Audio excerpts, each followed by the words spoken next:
Ladies and gentlemen, I am pleased and honored to welcome you to our new episode of debates conducted within our new Polish-Korean cooperation known as Korea Monitor. The project is funded by the Unicorea Foundation and explores the European perspective on Korean unification. I would like to take this opportunity to warmly welcome our today's guests, who are from rainy Kraków, Monika Kwiatkowska, PhD candidate at the Jagiellonian University in Kraków, specializing in Korean affairs, critical theory in international relations, and the influence on non-democratic states on the international system. Good afternoon, Monika. Good afternoon. Hello. And from Shanghai, I would like to warmly welcome Paulina Jarocińska, a PhD candidate at the East China Normal University in Shanghai. In her research, Paulina focuses on politics, populism, and European Northeast Asia relationship. In our case, I would like to say good evening, Paulina.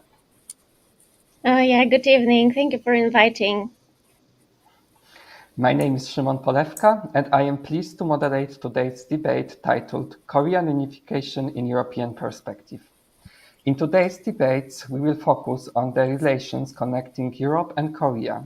We will try to answer whether there are historical parallels that could serve as an inspiration for Korean unification, and we explore the extent of European interest in efforts towards unification of the peninsula. So, to begin, dear Monica, dear Paulina, dear viewers, over the past years, there has been a visible rise in interest in Korea, especially South Korean culture here in Europe and across the West.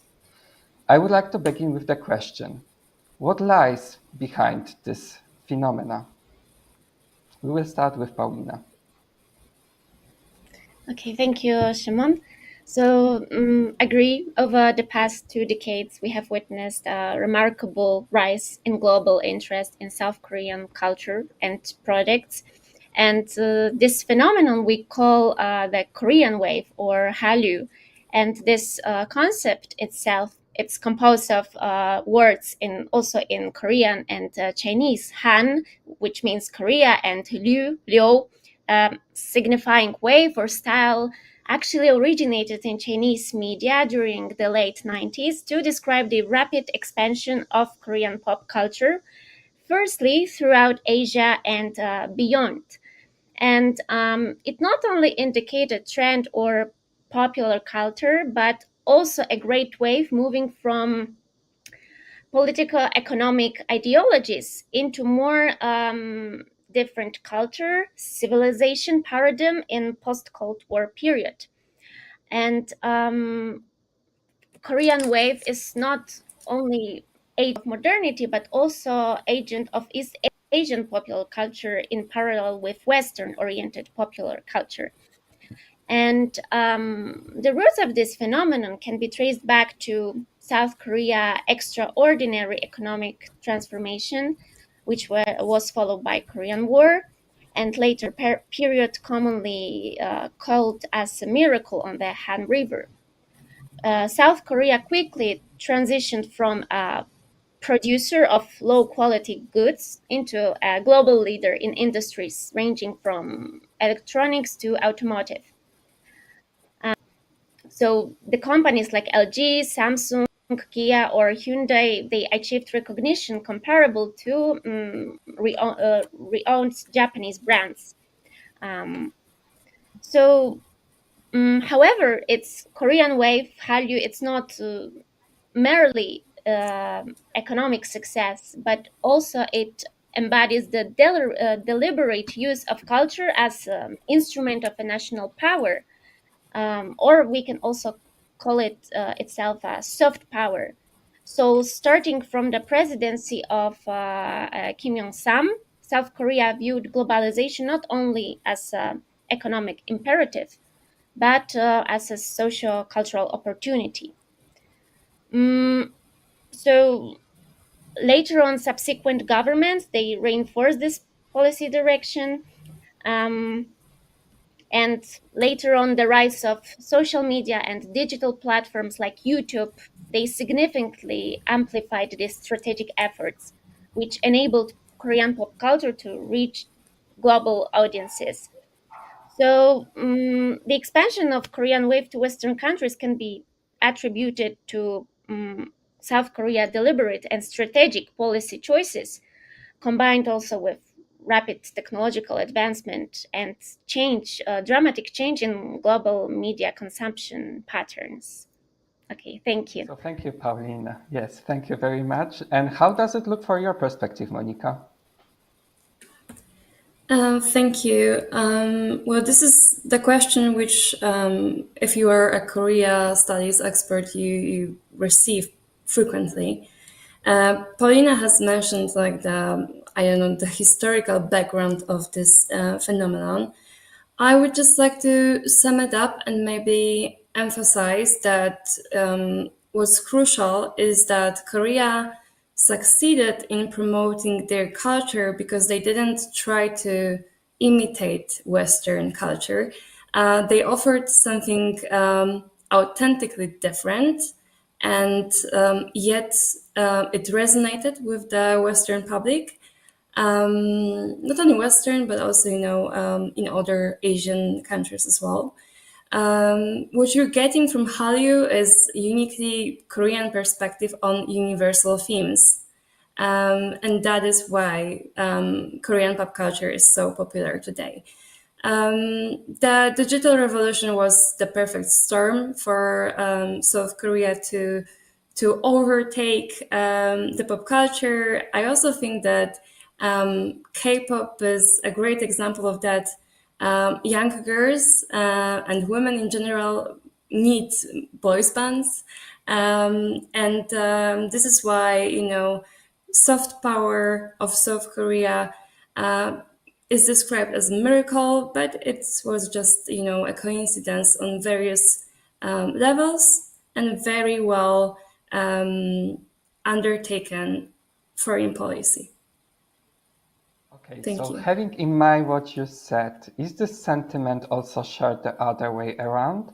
Are Koreans, especially those from the South, also interested in Europe, Central Europe, or in Poland? We'll start with Monica this time. That's a very interesting question. But to be honest, when I was thinking about it, when I got the script from you, I think that you should ask Koreans themselves. From my perspective, as a Pole who visited South Korea many times, I think that yes, there is significant interest in Europe because for many Koreans, Europe is associated with classical music, fine arts, architecture, fashion, cuisine. However, there's nothing like Polish craze in South Korea, that's for sure. There's a particular fascination with European educational systems and lifestyles. You see this in how Korean students flock to European universities, especially in Germany and the UK. And I also think heard that that there is regarding, yeah. I also heard like there is this interest with French culture. Is it true here? Yeah, I would associate it with the interest in classic cultures, classic European cultures. So like for example, East Asians going to Rome, Paris, etc.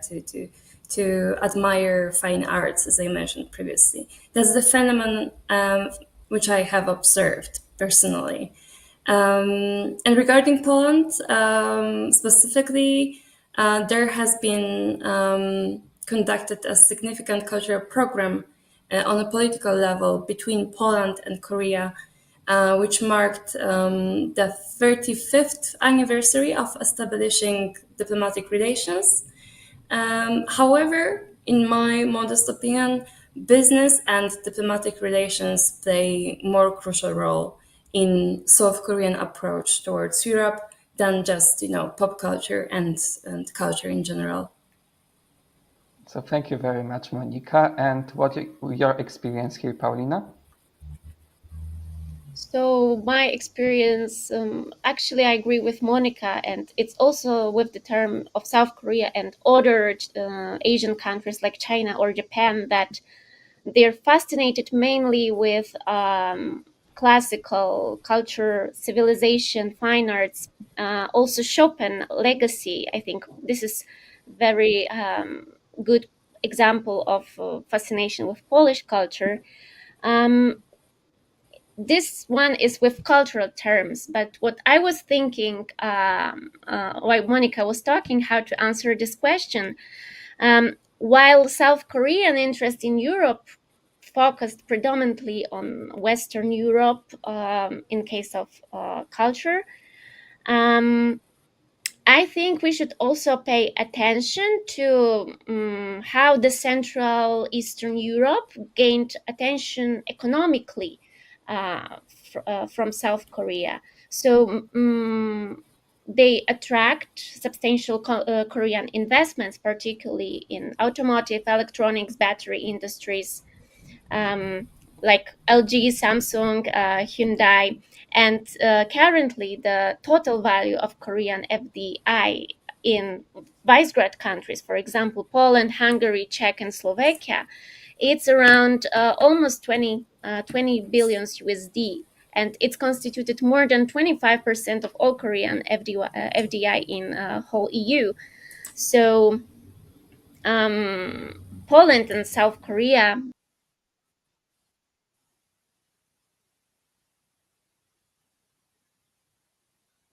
Okay, we got some technical issue. Paulina, are you with us?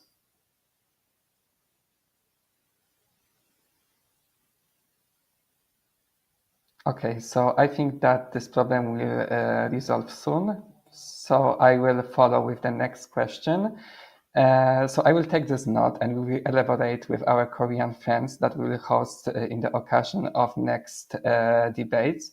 So I will go with the next question. So as we somehow has seen, there is this kind of the mutual admiration between South Korea and Europe. And this admiration is especially visible on the cultural front, as you mentioned. But going deeper, does European interest in Korea also extend to its history and current affairs? Monica?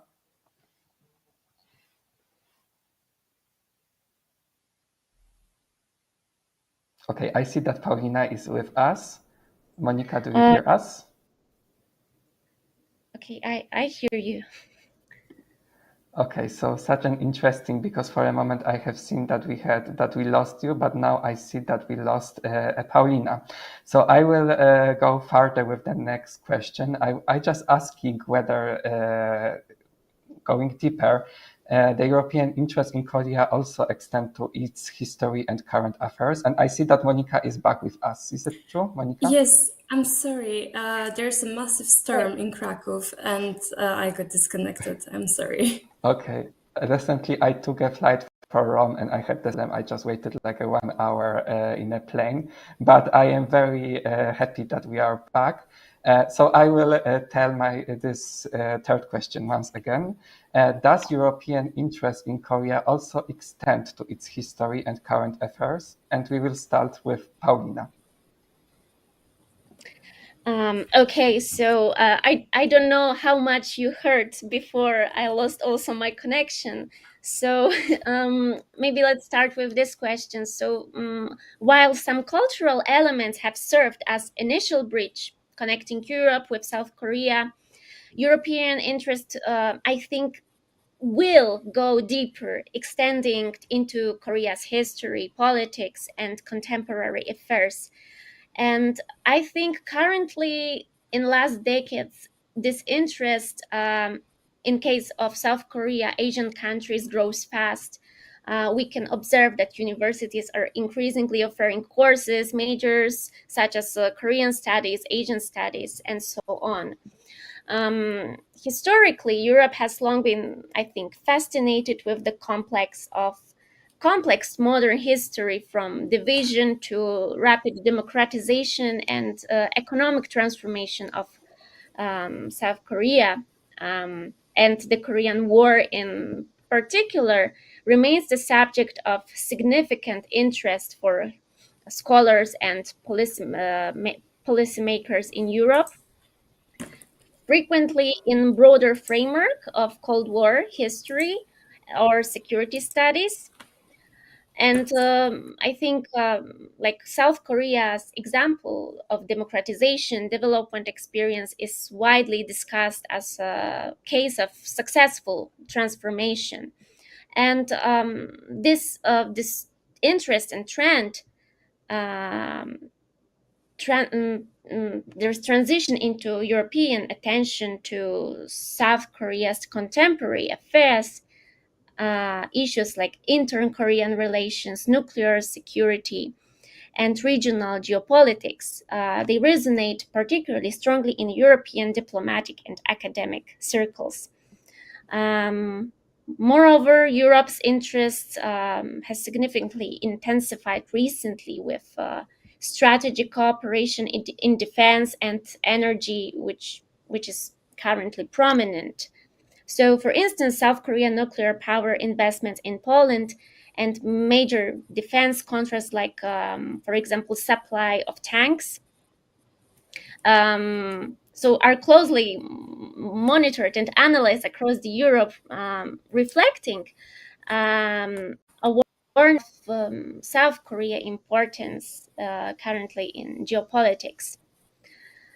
Okay, thank you. Okay, so thank you, ladies. I am happy to hear you back. So now I will pass my voice to Monika. So Monika, the ball is in your court. Thank you. So the short answer is absolutely. I think what we are now witnessing is something extremely interesting from the perspective of international relations, and that is a new model of middle power alliance, where economic cooperation, defense partnership, and strategic alignment of goals create mutually reinforcing relationship between South Korea and Poland. Also, there are more similarities between Poland and South Korea, and that is, of course, the transition from authoritarian governance to democracy, and followed by rapid technological and economic development. And that is truly fascinating, and I think this is a groundwork for both states to cooperate to further enhance the bilateral relations. Furthermore, Poland has a strong history when it comes to supporting inter-Korean dialogue, because it was chosen by North Korea to serve on the Neutral Nations Supervisory Commission established after the Korean War armistice in 1953. Which basically created unusual diplomatic channel during the Cold War, that I think to some extent laid foundation for today's partnership, but also made Poland a very unique country which has established diplomatic relations with both North Korea and South Korea. And on that ground, we can really use it to support any pro-unification efforts in the future. And also, which is connected to something what I have already mentioned, South Korea and Poland, they both experience a certain sense of threat from their neighboring states. In case of Poland, it's our eastern border. In case of South Korea, it's the northern border. And on that ground, we can also conceptualize and then undertake many initiatives to promote peace. In that sense, Warsaw and Seoul understand peace as the liberal world order. So there are many things on which we can both focus and cooperate in the future. Okay, so focusing now more on Korea's division, how does the European public view the division of Korean Peninsula? Paulina? Okay, so I think from European perspective, the division of Korean Peninsula is viewed through multiple lenses, and mainly would be humanitarian concern or stability, historical awareness, and in general enduring legacy of the Cold War. So currently, I think the diplomatic situation can change in enormous speed due to conjunction of the rapid development of North Korean nuclear program and also election of Donald Trump as U.S. president. And North and South Korea have been on different paths since the time of the war. And so while the North has remained isolated, inspired by, let's say, Soviet structures and planned economy, the South, meanwhile, after alternating period of autocratic and democratic rule, they made a choice in favor of democracy and market economy. So historically, Europe, I think, sees Korea's division as a symbol of Cold War politics, often comparing it with Germany's own divided past in Europe and itself division of Europe during the Cold War. And the German experience, particularly, is frequently evoked in public discourse. And the EU has a policy of critical engagement towards North Korea, which aims to support reduction of tensions on the peninsula, uphold international non-proliferation regime, and improve also the human rights in the country. So European policymakers and public view diplomatic solutions, peaceful dialogue, and also chance for negotiations, often referring Europe's own historical experience. Yeah, thank you. Okay, and Monica, your view here? So maybe because Paulina mentioned the European foreign policy, I will more focus on a social level of this phenomenon. I think this is precisely where we see the profound gap between European engagement with Korean culture and European understanding of Korea's fundamental political reality.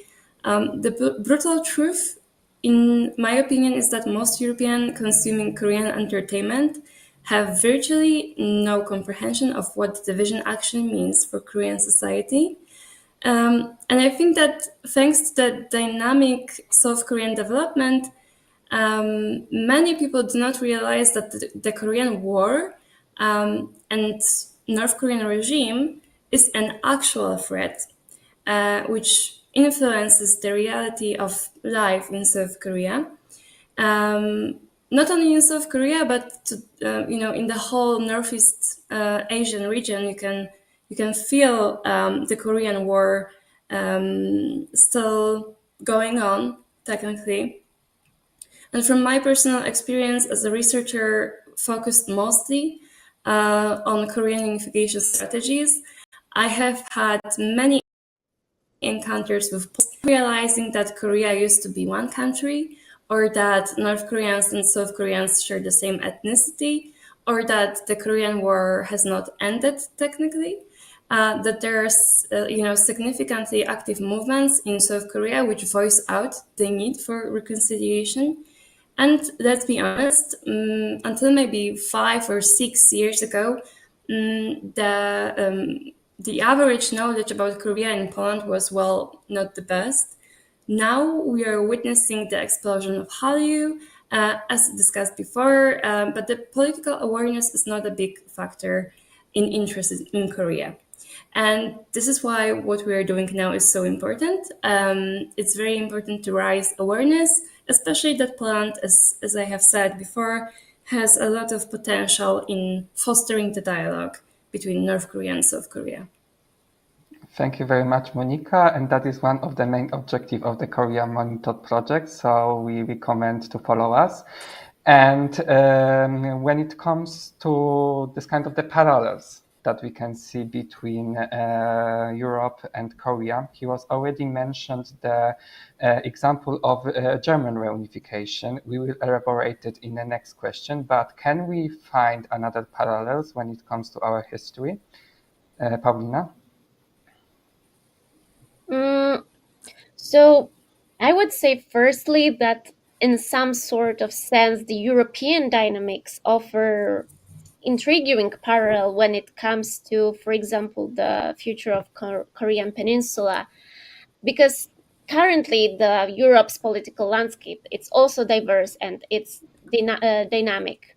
And still we can see this kind of east-west divide after collapse of the Soviet Union, Cold War, end of Cold War, and so on, not merely in geography, but in the terms of ideology.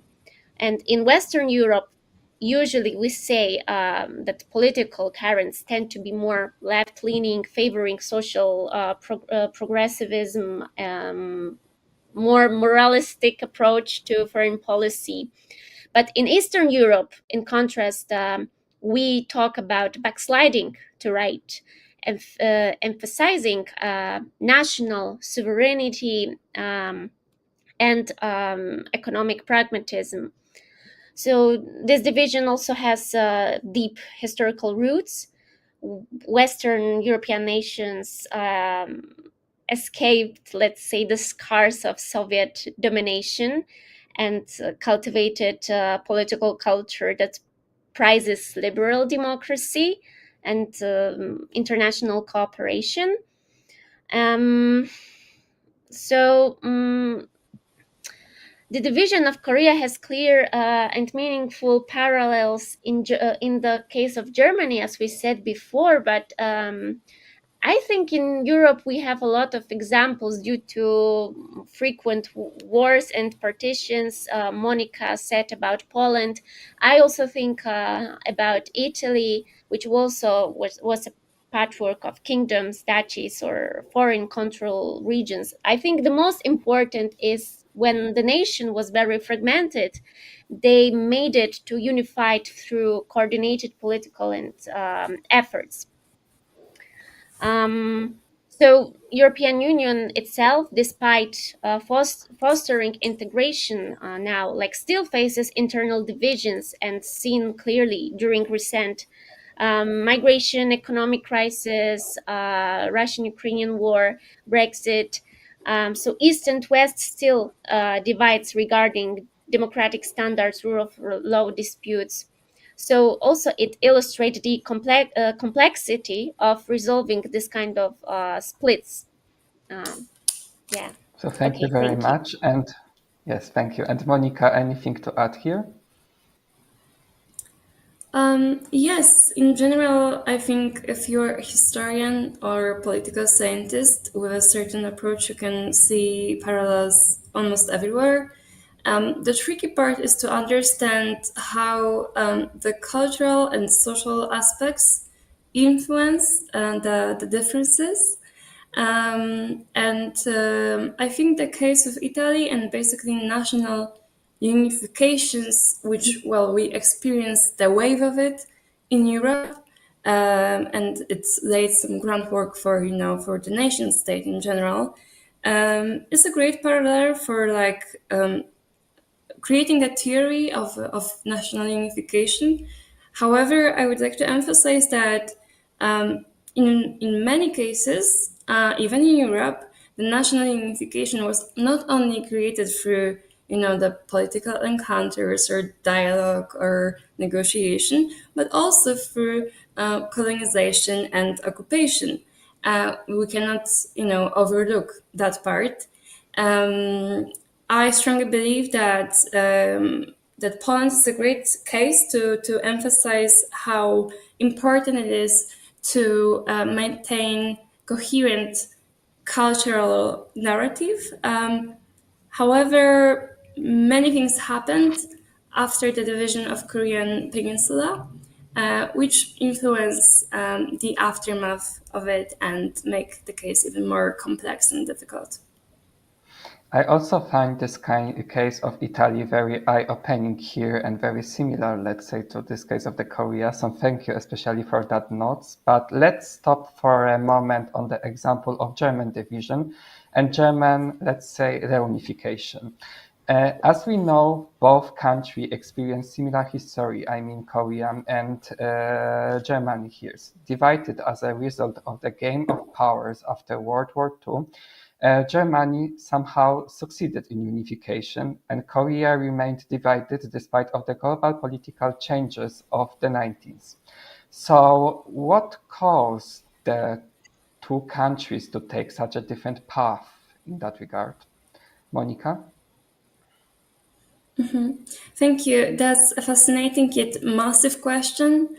In short, the real difference isn't in how the divisions were created, but in what happened next. Germany's key advantage was that the Soviet Empire collapsed, and then East Germany couldn't survive without Soviet backing, while West Germany was strong enough to absorb the East. Crucially, neither the US nor Russia saw unified Germany as a threat to their core interests. And Korea's tragedy is that the artificial division became solidified through the Korean War, a very tragic war, which still haunts the national consciousness of South Korea and I guess North Korea as well. The war created animosity and separate state identities, which later create, as I call it, mutually antagonistic nationalisms, which means that South Korea in their identity is completely different than North Korea and vice versa. And it didn't happen in Germany, you know. And what is crucial yet overlooked in some discussions is that the geopolitical constraints that never disappeared and the very problematic location of the Korean Peninsula, which is now a buffer zone between liberal powers in the Northeast Asia and the revisionist powers, they actually influence the whole situation, and therefore comparing it to Germany is very, very tricky. So just to sum it up, the divisions were both artificial. However, there is some interest in Northeast Asia to maintain the division of the Korean Peninsula. And this is very problematic. Thank you very much. Paulina? Yeah, totally agree with Monica that the tensions that currently we see in the Northeast Asia. So basically, like North Korea retained and still retains support from regional powers such as China and also to lesser extent Russia. So because Beijing sees North Korea as strategic buffer against the presence of the U.S. Troops in the region, and like this kind of the logic, as Monica said, after Korean War, and also this, let's say, Korea's Cold War logic never truly ended, especially in military diplomatic terms, and also North Korea, by contrast, it maintains extremely centralized, isolated status quo within with the strict control over information and movement, and it's also nuclear proliferation, its presence in Korea and absence in Germany, which also creates a stark asymmetry and continue to delay this kind of unification process. So also there has been no internal situation despite any international pressure or economic hardship. So that's why it limits the scope for Korean rapprochement and shape the geopolitical status quo. Mm, And also in the case of unification of Germany, we had other powers, US, USSR, I think UK and France. They coordinated this legal and diplomatic process of unification. And so it was relatively strong consensus. But in Korea's case, there's no such internal and also international mechanism or agreement that would exist now in the future. Um, so, so yeah. So, Okay. okay, thank you. So, yes, so taking everything what you said into the account, especially what Monica described here, and you elaborated, Paulina, that is very hard and very tricky to compare those two examples.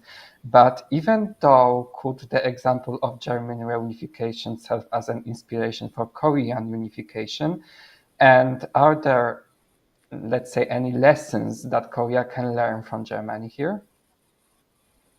Paulina? Okay, yes. So as you said, of course we can find some inspiration, but I would say let's make it an inspiration or technical guidance that could inform a future Korean unification.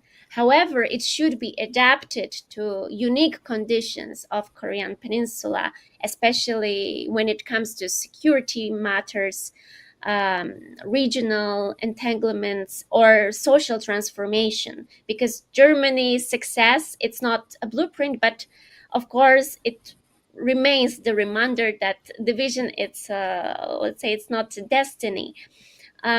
So about the inspiration, I would list the peaceful process through diplomacy and careful preparation of sustained international cooperation, and immense political and social engagement.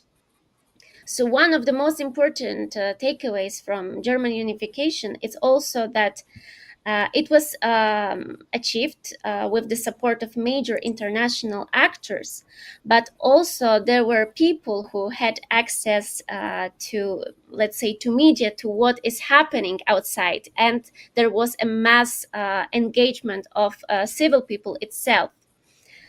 So also, despite these decades of separation, in Korea especially, I think it will be a little bit a simplification, but let's say among maybe older generations, there still we can find a cultural linguistic identity. So from the Germans' experience, it shows how this identity, even if it's weakened, even if we have some built, let's say, hostility towards each other, but still we can try to serve as a unifying force. But especially it should happen should be reinforced through education and mutual dialogue. Okay, thank you. And Monica? Thank you.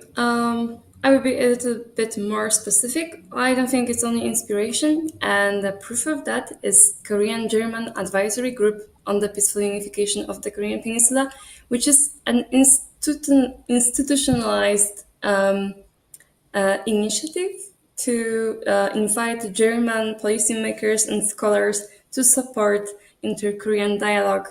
There are many cases of Korean-German cooperations. There are tens, if not hundreds, comparative analysis between Korean and German cases. I honestly think that the biggest obstacle in the Korean case is still North Korea's isolation. Because as Paulina mentioned, the civil activity in unifying Germany was very significant. We will not observe it in North Korea as long as the regime is as totalitarian as it is.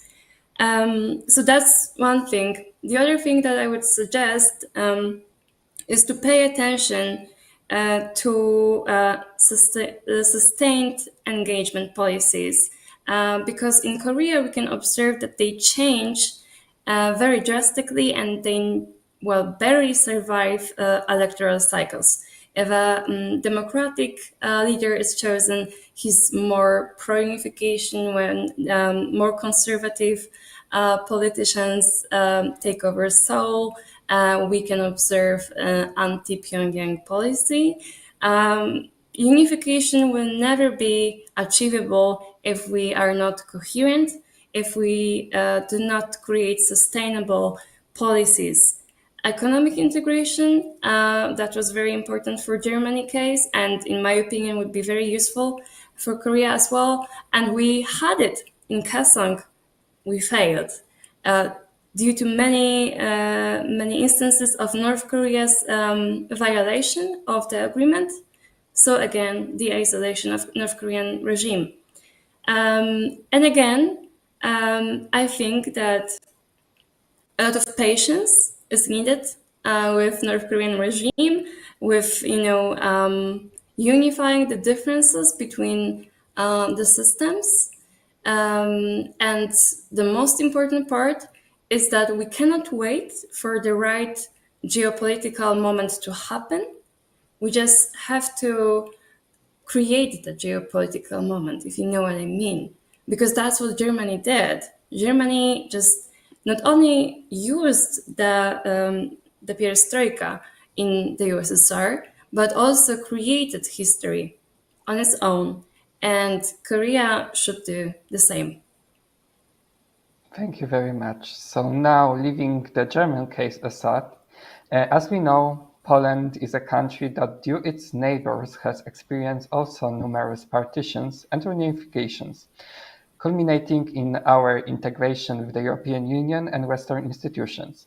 So we partly also discuss it, but like elaborating, could our country also serve as a source of inspiration for Koreans? Monica? Yes, thank you. Here I would like to recommend my analysis, which I wrote for Warsaw Institute, which basically explains how Poland has preserved coherent national consciousness through the period of partition and occupation, and why it might be useful for Korea. And in short, the key insight is that identity reconciliation must begin immediately as preparation for eventual political integration. So it requires, as I said before, sustained commitment across cultural, educational, and institutional domains over generations. And that's exactly what happened in Poland. We demonstrated it throughout 123 years of partition. I am not sure, however, if it's not too late for Korea to preserve national identity, because separate North Korean identity and South Korean identity may be observed. It would be very difficult to merge those identities in one, because they're basically grounded in opposite values. However, this is maybe some guidance for how to mobilize people for unification, for fighting for independence. Many things could be inspired. However, we should also recognize that Poland's partition happened in a very distinct time of European history, and the sense of nation state wasn't that strong back then as it is today in East Asia, for example. So this is very important to remember about it. However, yes, the Polish case could be useful. So on my side, I would like to also very firmly recommend Monica's article published here in Warsaw Institute as a part of the Korea Monitor project. Paulina, as we know, we are still waiting for your article, but I would like to ask you whether you have anything to add in that. Well, in the case of Poland, I think Monica already said a lot about it. Maybe I will just a little bit add something from my perspective. So, aspect of Polish national identity, as Monica said, is the fusion with religion, because the sense of, in my opinion, the sense of nation during the war and partition was strong, because we didn't have our own country, but we had the church that were unifying us. And it was actually deeply rooted with this kind of messianistic narrative. Um, I was reading a book. It calls the new politics of Poland, the trauma of post-war sovereignty. So this kind of trauma didn't paralyze the Polish society, but religion was not just a personal or spiritual matter, but it became a public language for a resistant identity and, let's say, a nationhood. Um, so rather than so we should transform a trauma into unifying narration. So Korean memory, I think, politics became a field of more fragmentation. Um, so unlike Polish experience, where we had Catholic Church, which acted as transhistorical and transpolitical unifier, we should find some symbolic institution or created in Korea that would play an equivalent and integrative role. Um, and while the traditional Confucian values emphasize family and harmony, like they were largely overhidden by Cold War polarization and the division within the ideology that remain in North and South Korea. But it might require so cross-generational memory work, work on politics of memory and educational reform and cultural diplomacy, which will prioritize the like humanity, the shared humanity and nationhood over this systemic rivalry. So Poland turned this pain into identity, and Korea probably, if as Monica said, it's not too late, but should turn this division into dialogue. Okay, so Okay, focusing thank you. now, yes, thank you very much, Paulina. So focusing now more on Korea, analyzing the current state of Korean unification efforts, how would you summarize European public interest in this issue, Paulina?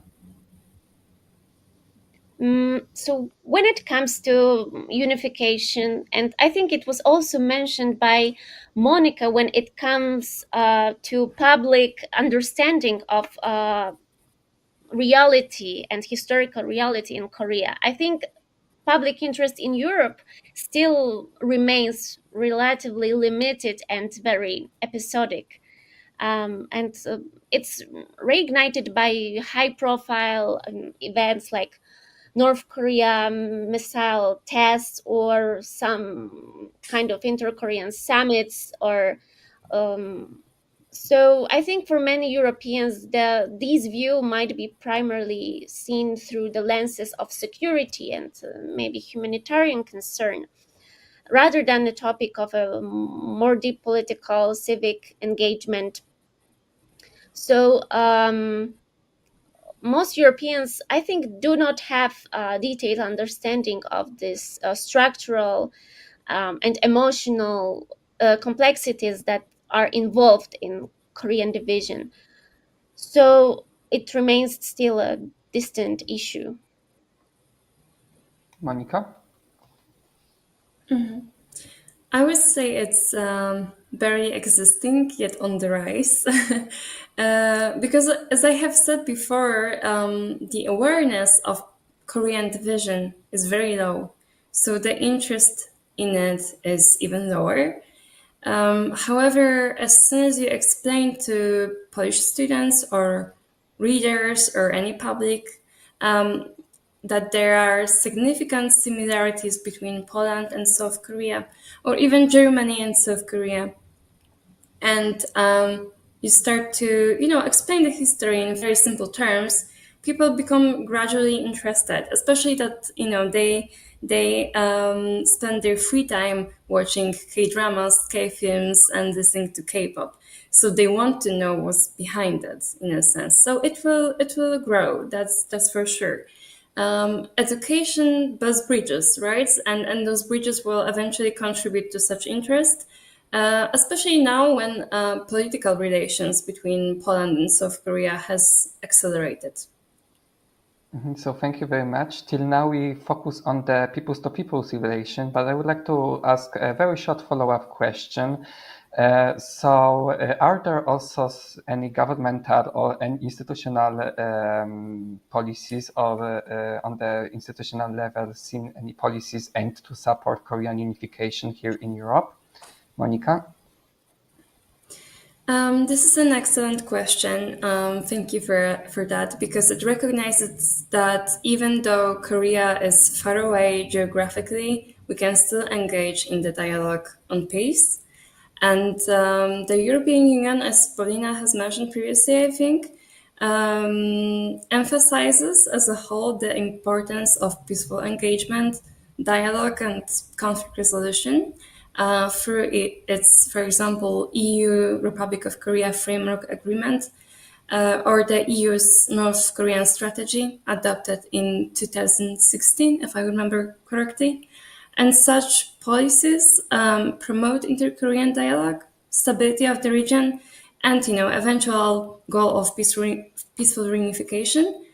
However, it all happens indirectly. There are, however, more and more think tanks and academic organizations which focus on either conflict resolution or East Asian politics. There are also think tanks from South Korea looking for some engagement in Europe, and that's how we built somehow this institutional cooperation. For example, the Korea Young Leaders Forum, which I proudly represent, has a global internship aimed at promoting Korean unification and North Korean human rights violation in Europe. And they also search for European scholars who might enrich the debate on Korean unification, while just promoting their local perspectives on this issue. So again, I think this is accelerating. I think we have still a lot of work to do, but we are on a good path. Okay, so I would like to also inform here that on the 14th of July, we established cooperation with Korea Youth Forum, and we will be very happy to host them as a guest on the occasion of our next debate. So follow us, and we can't wait to host our guests from South Korea. And Paulina, anything to add here? Right. Also, I think that I have positive thought that it will grow. However, now this process it's more limited and indirect. So key European actors will include, of course, European Commission, the High Representative. So also the case of Germany, as Monica said, Germany, that's actually very interesting. I didn't know that about Germany shares its path of unification. I also thought about Sweden, with who actually has very long-standing record of diplomatic engagement with North Korea, and they are one of the biggest contributors, I think, of humanitarian aid to North Korea. But okay, so I would just add that, however, the EU it's not and has been not a major player in this diplomatic efforts. It's just it's due to both maybe lack of strategic prioritization and current geopolitical pressures that is happening in our region itself, and instability. But so EU still continue to express strong and normative support for peaceful Korean unification. And it's more realistic contribution lies in offering supportive but still secondary engagement, which is promoting dialogue, human rights, and also non-proliferation. Okay, so to conclude and sum up, Paulina, Monica, how would you summarize the current state of European-Korean relations? Paulina? I would say that still European-Korean relations are stronger today than ever, and still are making stronger with clear momentum in several domains.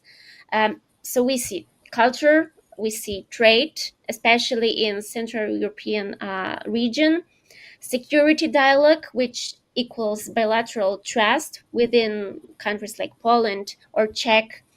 And South Korea was for a very long time EU's only Asian country with the free trade agreement. It happened in 2011, and I think only about 2019 we signed other free trade agreements with other Asian countries. So yeah, we're like-minded partners in promoting democracy, multilateralism, and human rights. Um, so culturally, we witnessing a profound convergence. So this Korean pop culture is flourishing in Europe, and Korean society probably will also more open to European educational influence. And also politically, we both share common values and intensify strategic dialogue, especially with digital regulation, cybersecurity. Um, so this soft power connection may not directly solve all of the geopolitical tensions, but it still lays the groundwork for long-term understanding and cooperation. Thank And the you. last but not least, remarks, Monica? Thank you. I think Paulina has said a lot, so I would just sum it up. I think the cooperation is now stronger, more strategic, more complex than ever before. We are witnessing something astonishing, and it's a good thing for us Poles, for us Europeans, and hopefully for South Koreans as well. And let's hope that the relationship will be even stronger in the future. And that's what we as a Warsaw Institute hope to. So, ladies, I would like to gratefully thank you for your contribution to our fourth debate. And to you, our dear listeners, I warmly invite you to our upcoming debates. So follow us and see you soon. Thank you very much. Thank Thank you. you so See you. much.